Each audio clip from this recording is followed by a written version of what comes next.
बिस्मिल्लाहिर्रहमानिर्रहीम। अस्सलाम वालेकुम नाज़रीन, आप यूट्यूब चैनल देख रहे हैं, मैं इमरान ख़ान। नाज़रीन, सबसे पहले तो एक मरतबा फिर वही कट्टा खोल दिया गया, क्योंकि नवाज़ शरीफ को अब नज़र आ रहा है कि दोबारा पाकिस्तान में इलेक्शन आ सकते हैं। नवाज़ शरीफ ने अपने लोगों से मुलाकात भी की है, उस पर नजम सेठी का एक स्टेटमेंट है, वहाँ से हम बात शुरू कर लेते हैं। नजम सेठी, क्योंकि आप जानते हैं नवाज़ शरीफ के बहुत करीब है, एक ही कश्ती में लेटे भी हुए हैं माजी में, और बड़ी इनकी मुलाकातें भी रहती हैं आपस में, तो इनके फैमिली किस्म के ताल्लुकात हैं। पहले नहीं हुआ करते थे, लेकिन गुज़िश्ता एक डेढ़ दहाई से इनके बड़े अच्छे ताल्लुकात चल रहे हैं। तो इसमें नजम सेठी ने कहा कि अवाम तपी हुई है, नून लीग का ग्राफ लगातार गिर रहा है, मियाँ साहब सख्त परेशान हैं, वो IMF के सख्त खिलाफ हैं, मगर मजबूरी है। अब IMF के खिलाफ है तो फिर IMF से पैसा क्यों लेते हैं आपने तो रिकॉर्ड कर्जे ले लिए, मजबूरी है।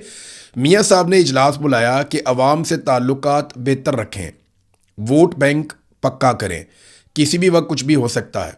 अब तो साबिक secretary election commission Kanwar Dilshad ने भी इलेक्शन की बात की है। वैसे वो लोग तो ये भी कह रहे हैं कि फील्ड मार्शल आसिम मुनीर सदर पाकिस्तान बनना चाहते हैं।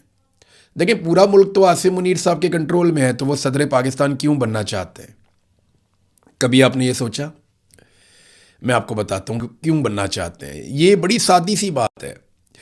आसिम मुनीर साहब कुछ भी कर लें, पाकिस्तान को जितना मर्जी कंट्रोल कर लें, डोनाल्ड ट्रंप से जितनी मर्जी तारीफ़ें करवा लें, लेकिन उन्हें आलमी सतह पे महज़्ज़ब ममालिक में कभी भी एक सरकारी मुलाजिम से ज़्यादा प्रोटोकॉल नहीं मिलेगा।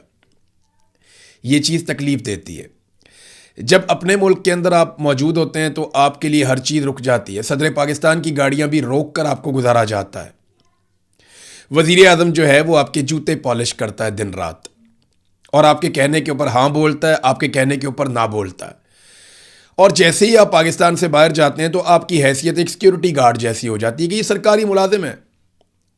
यूरोप में आप चले जाते हैं तो आपको सरबराह मुमलिकत वाला प्रोटोकॉल नहीं मिलता, क्योंकि आप पाकिस्तान में जितना मर्जी गंद मार लें, यूरोप में, अमेरिका में, बाकी ममालिक में जब आप वहाँ जाते हैं तो वो आपको वैसे ही ट्रीट करते हैं जैसे एक सरकारी मुलाजिम का प्रोटोकॉल है। तो ये दिल में ख्वाहिश तो जागती है ना कि इतना सारा कुछ करने के बाद भी मुझे वो इज्जत नहीं मिलती जो ये इसको मिलती है, आसिफ अली जरदारी को या शहबाज शरीफ को। तो अगर एक आईनी ओहदा साथ में लग जाए, वैसे तो इन्होंने अपना ओहदा भी आईनी कर लिया कि अब अगर आर्मी चीफ को आपने हटाना है तो आपको 2/3 अक्सरियत चाहिए होगी। वैसे ये भी एक मजाक है, ये तो वजीर आजम का अपना इख्तियार है कि वो जब चाहे आर्मी चीफ को तब्दील कर दे। अभी अमेरिका के अंदर उनके वजीर जंग ने, पीट हेग्सेथ ने, वो अपना चीफ उन्होंने बदल दिया।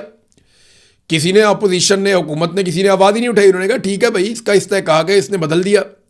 पाकिस्तान में आर्मी चीफ इतने डरे हुए हैं कि उन्होंने अपने आप को मजबूत करने के लिए एक तरीकाकार अडॉप्ट किया और अब अपने आप को एक आईनी किस्म का बंदा बना लिया कि आप 2/3 अक्सरियत के बगैर आप मुझे नहीं हटा सकते मेरी सीट पे से। तो कभी के दिन लंबे और कभी की रातें।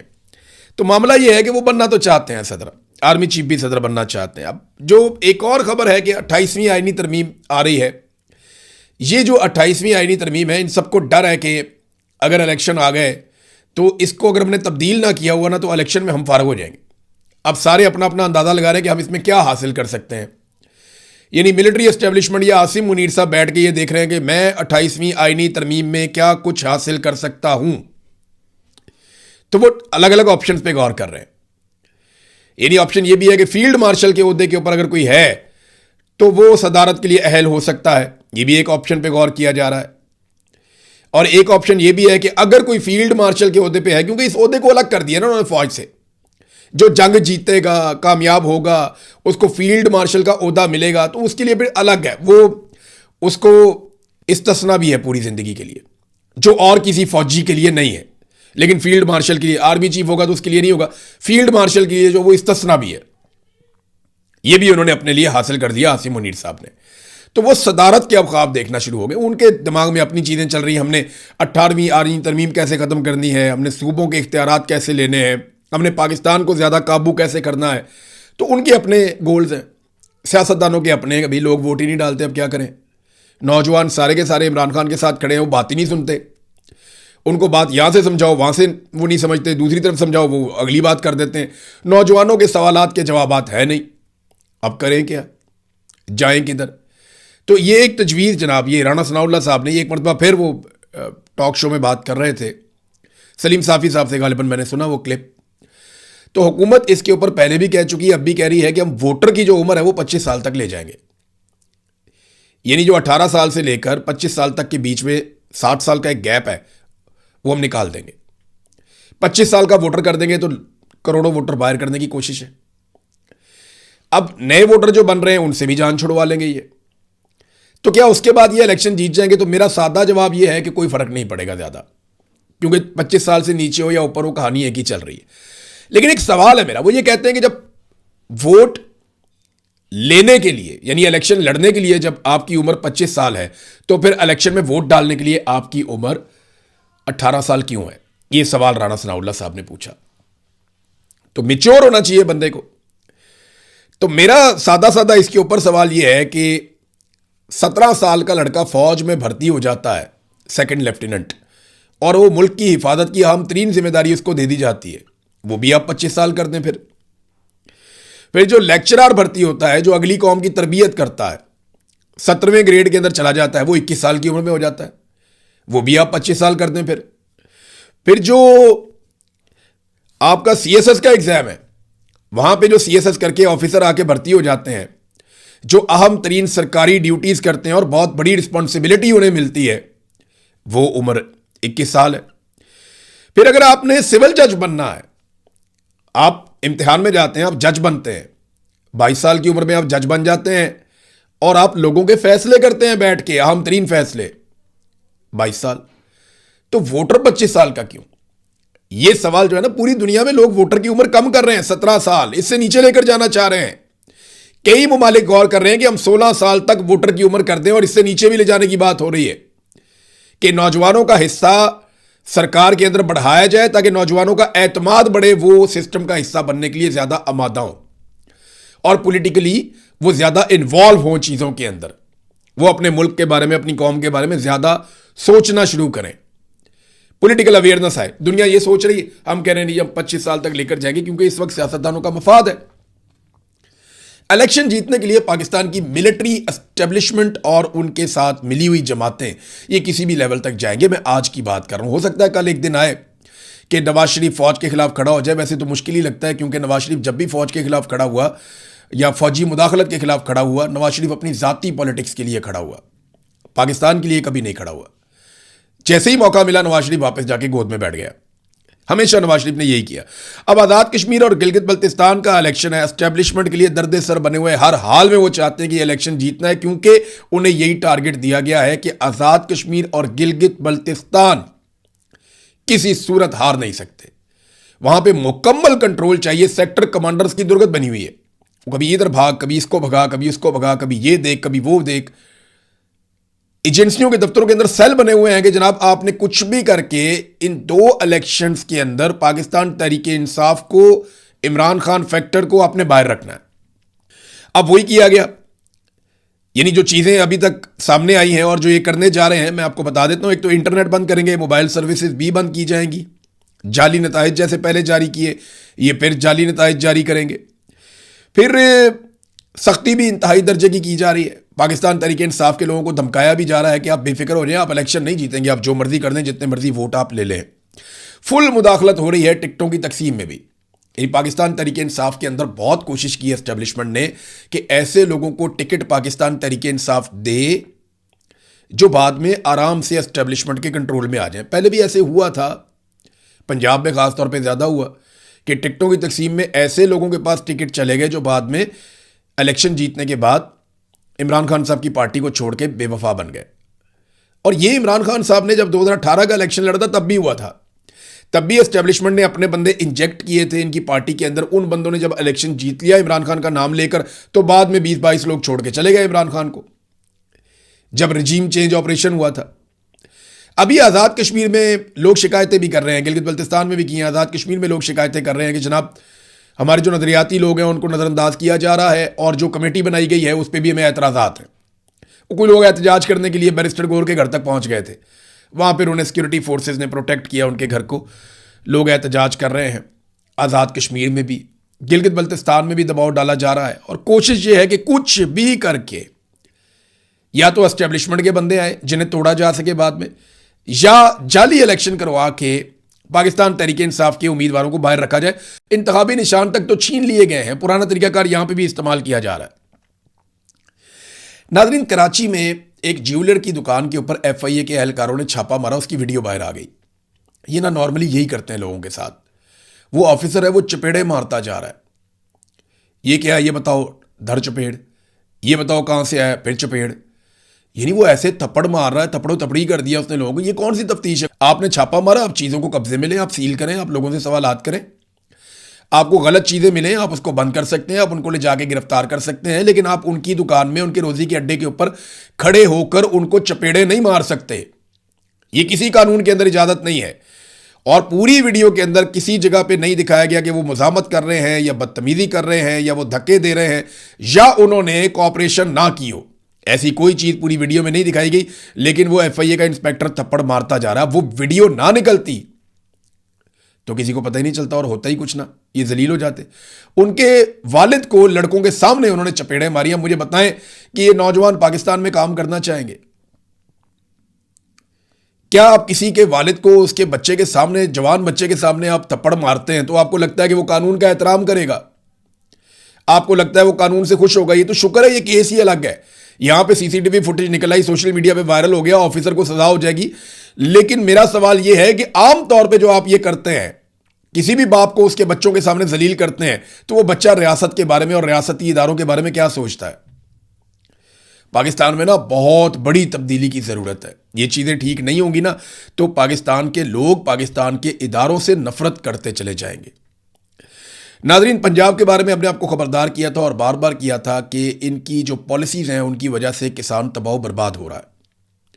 और अब हुकूमत ने एतराफ़ करना शुरू कर दिया कि 12 से 15% तक गंदम का शॉर्टफॉल हो सकता है पंजाब में। ये बहुत बड़ा शॉर्टफॉल है। अब बाहर से गंदम मंगवानी पड़ेगी। और पंजाब ने रास्ते सारे बंद कर दिए, किसी और सूबे में गंदम ना जाए। देखिए, खैबर पख्तूनख्वा बिजली पैदा करता है, उन्होंने तो रास्ता बंद नहीं किया, पूरे पाकिस्तान में बिजली जा रही है। बलूचिस्तान गैस पैदा करता है, उन्होंने तो रास्ता बंद नहीं किया, पूरे पाकिस्तान में गैस जा रही है। सिंध जो है वो तजारती रास्ते खोलता है, उन्होंने तो रास्ता बंद नहीं किया, पूरे पाकिस्तान में तजारत हो रही है, बंदरगाहें उनके पास है। और पंजाब में गंदम और सब्जियां पैदा होती हैं, बाकी चीज़ें। अब इन्होंने रास्ता बंद कर दिया कि जी हम गंदम की तरसील नहीं देंगे खैबर पख्तूनख्वा को। ये कितनी बड़ी ज़्यादती है। अगर वो बिजली बंद करेंगे तो ये कहेंगे वफाक को ख़तरा है, और ये गंदम बंद कर दें तो ये कहते हैं जनाब हमारा शॉर्टफॉल आ रहा है।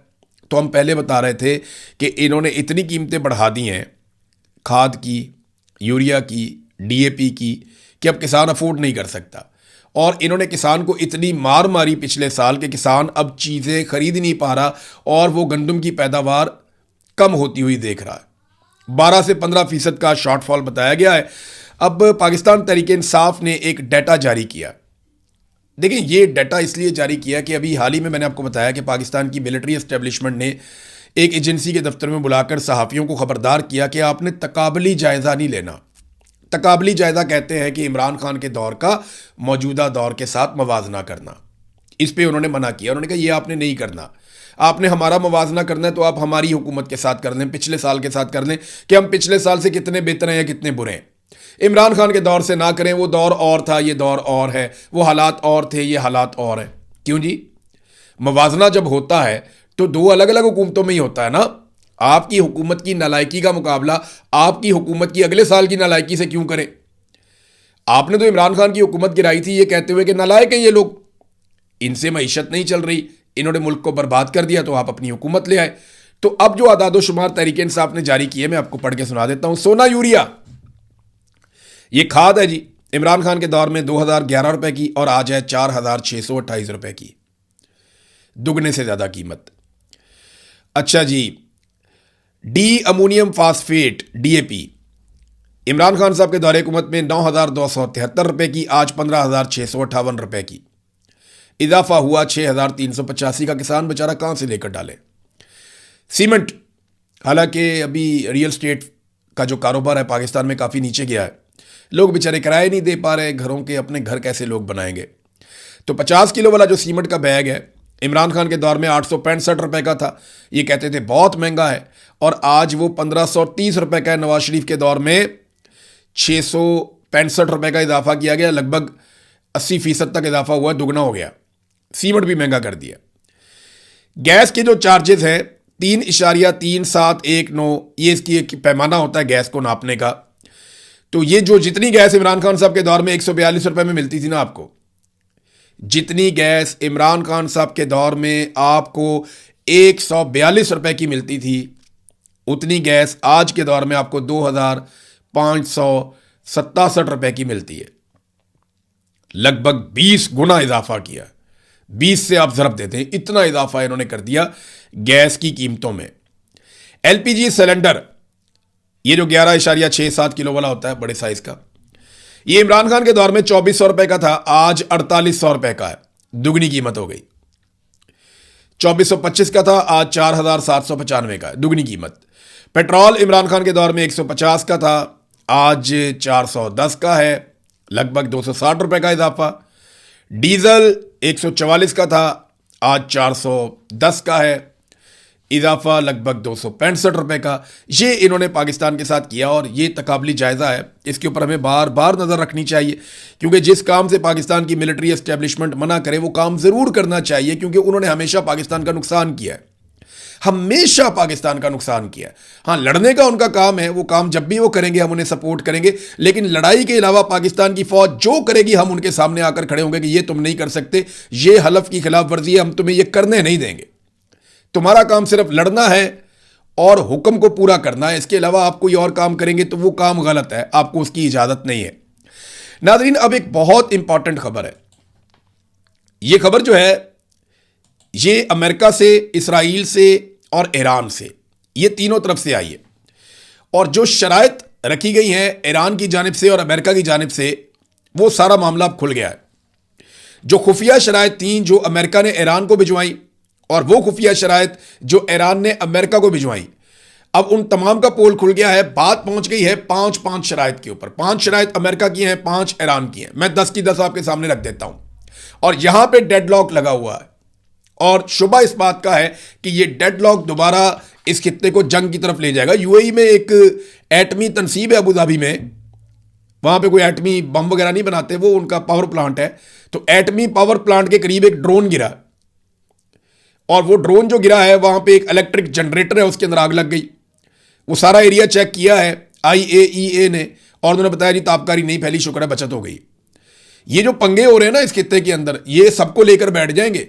अब पता नहीं ड्रोन किसका था, कहां से आया, किसने उड़ाया, किसने मारा, अभी तक इसमें क्लैरिटी कोई नहीं है। यहां पे फॉल्स फ्लैग ऑपरेशन भी हो जाते हैं, लेकिन इस खित्ते में कोई ऐसी भोंडी अजीब हरकत हो गई और कोई तापकारी फैल गई। वहां ईरान के अंदर भी मिसाइल मारे जा रहे थे एटमी तनसीबात के बिल्कुल करीब करीब, और इसराइल के अंदर भी मारे हैं ईरान ने उसके जवाब में वहां करीब करीब। तो ये जो करीब करीब जा रहे हैं ना, कोई एक भी हथियार जाके टारगेट पे लग गया और कोई ऐसा पंगा हो गया तो पूरा का पूरा रीजन इसकी लपेट में आ जाएगा। यूरोप तक को इसका नुकसान बर्दाश्त करना पड़ेगा।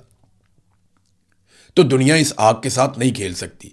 आलमी इदारे बार बार खबरदार कर रहे हैं। अब ईरान की और अमेरिका की जो शराइत है, पहले अमेरिका की शराइत मैं आपको बताता हूं, और ईरान ने इसको कंफर्म किया है।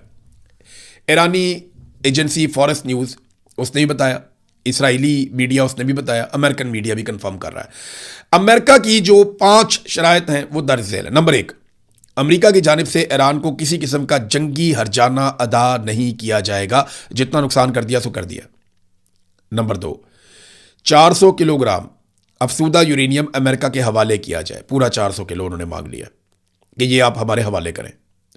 नंबर 3, सिर्फ ईरानी एक जौहरी तनसीब बरकरार रख सकते हैं कि आप एक एटॉमिक साइट जो है वो रख सकते हैं, और वो भी आप एनर्जी के पर्पस के लिए कर सकते हैं, आप एटमी धमाका नहीं कर सकते। तीसरी शर्त ये उन्होंने रखी।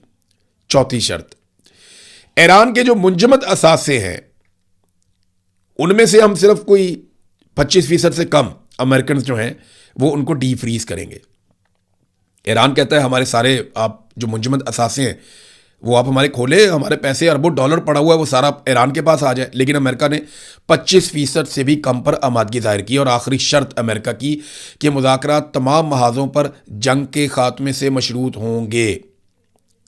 तमाम महाज का मतलब आबना हुरमज़ भी है, तमाम महाज का मतलब गज़ा भी है, लबनान भी है, तमाम महाज़ों का मतलब हर जगह पे ईरान के साथ अमेरिका बैठ जाएगा। तो ये अमरीकी शराइत थी। इसमें दो बड़ी चीज़ें हैं, इसमें आबना हुरमज़ आ जाती है और दूसरी यूरेनियम आ जाती है, वो वहीं पे खड़ी है। दूसरा वो कहता है कोई हर्जाना नहीं देंगे हम आपको, और आपके जो असासे मुंजमद है उनमें बहुत थोड़े हम खोलेंगे, सारे नहीं खोलेंगे। अब ईरान क्या मांगता है वो देखें आप। ईरान ने कहा जी तमाम महाजों पर खास तौर पे लबनान में जंग का खात्मा, एक तो सारी तरफ जंग का आप फौरी तौर पे खात्मा करें। नंबर 2, ईरान पर जितनी पाबंदियां हैं उन तमाम पाबंदियों का खात्मा। नंबर 3, ईरान के मुंजमद असासों की वापसी, यानी सारे असासे हमें वापस दिए जाएं। नंबर 4, ईरान को जंगी हर्जाने की अदायगी। वो कहते हैं जी हर्जाना दो जो हमें मार कुटाई की है आपने, हमारे बच्चे शहीद किए हैं, खवातीन शहीद किए हैं, लीडर मारे हैं, और जितनी बिल्डिंग्स और जो कुछ आपने हमारी तनसीबात के ऊपर अटैक किया, प्लांट्स के ऊपर अटैक किया, पैसे भरो। ये अब ईरान कह रहा है। और आखिरी वो कहते हैं जी आबना हुरमज़ पर ईरान की खुद मुख्तारी को तस्लीम किया जाए। ये नादरीन तस्दीक हो गई है हर तरफ से। तो डोनाल्ड ट्रंप अपनी धमकियां लगा रहे हैं, ईरान भी धमकियां लगा रहा है। ईरान ने बल्कि एक स्टेटमेंट जारी किया वार्निंग वाला, और उसमें कैटेगोरिकली ईरान ने कहा कि दोबारा हमले की सूरत में ईरान का रद्दअमल ज़्यादा जारहाना और हैरान कुन होगा। ये ईरानी मुसल्लह फ़ौज के तर्जुमान ने ये स्टेटमेंट दिया है। इसके अलावा ईरानी सरकारी टीवी के ऊपर मैं देख रहा था कि पीके मशीन गन, ये पट्टे के साथ चलती हैं, इसमें बुलेट्स आती हैं, बहुत दूर तक ये मार करती है, बड़ी हैवी गन है, फ़ौजी इसको इस्तेमाल करते हैं। बाद औक़ात इसको हेलीकॉप्टर के ख़िलाफ़ भी इस्तेमाल किया जाता है, या अगर कोई तैयारा निचली परवाज़ कर रहा है, कोई जिस तरह ये आपके होते हैं C-130 टाइप के, इनको भी आप अटैक कर सकते हैं। हाँ, फाइटर जेट से तो आप नहीं लड़ सकते इस गन के साथ, लेकिन आप बड़ी शानदार लड़ाई लड़ सकते हैं अगर ये गन आपके पास है तो। नॉर्मली लोग इसको गाड़ी के ऊपर फिट कर देते हैं, या इस गन को जो है वो हाथ में उठाकर भी चलाते हैं जो ज़रा ताकतवर जिस्म के लोग होते हैं। तो ये पीके मशीन गन जो है, इसके इस्तेमाल का तरीका ईरान के सरकारी टीवी पर खड़े होकर ईरानी फ़ौजी सिखा रहे हैं। मतलब क्या है, वो अपनी कौम को तैयार कर रहे हैं कि सीख लो, ये बंदूकें आपको मिल जाएंगी, क्योंकि ईरान ये बंदूकें बहुत सारी खुद बनाता है और उनकी गोलियां भी खुद बनाता है। तो उनके पास इतना एमुनेशन है कि कोई सोच भी नहीं सकता। जिन्होंने इतने मिसाइल बनाए उन्होंने कितनी गोलियां बनाई होंगी, ज़रा सोचें इसके बारे में, और कितने सालों से वो बना रहे हैं। और ये कैलिबर उनके पास पिछली कितनी दहाइयों से है, तो इस कैलिबर की उनके पास जो है ना वो करोड़ों अरबों गोलियां पड़ी हुई होंगी। तो गोलियां उनके पास हैं, बंदूकें उन्होंने बेशुमार रखी हुई हैं, वो पब्लिक में बांट देंगे अगर ज़मीनी लड़ाई शुरू हुई तो ये दुनिया, ये पूरा खित्ता एक अजीबोगरीब सूरत हाल का शिकार हो जाएगा। ये बात अमेरिका को समझनी पड़ेगी, लेकिन ट्रंप को अपनी सियासी मौत नज़र आ रही है। अब वो वहाँ से कैसे बचे? ट्रंप की हालत ना पाकिस्तानी एस्टेब्लिशमेंट वाली हो गई। आसिम मुनीर साहब को पता है कि मैं सीधे और कानूनी रास्ते पे चलता हूँ ना तो बेड़ा ही गर्क है, ना मैं बचूंगा ना ये सारे मेरे टाउट्स बचेंगे। इसी तरह अमेरिका और डोनाल्ड ट्रंप भी ये जानते हैं इस वक्त कि फेस सेविंग ना मिली तो हम फारग हैं। अब तक के लिए इतने, अपना ख्याल रखिएगा, अपने इस चैनल का भी। अल्लाह हाफिज़।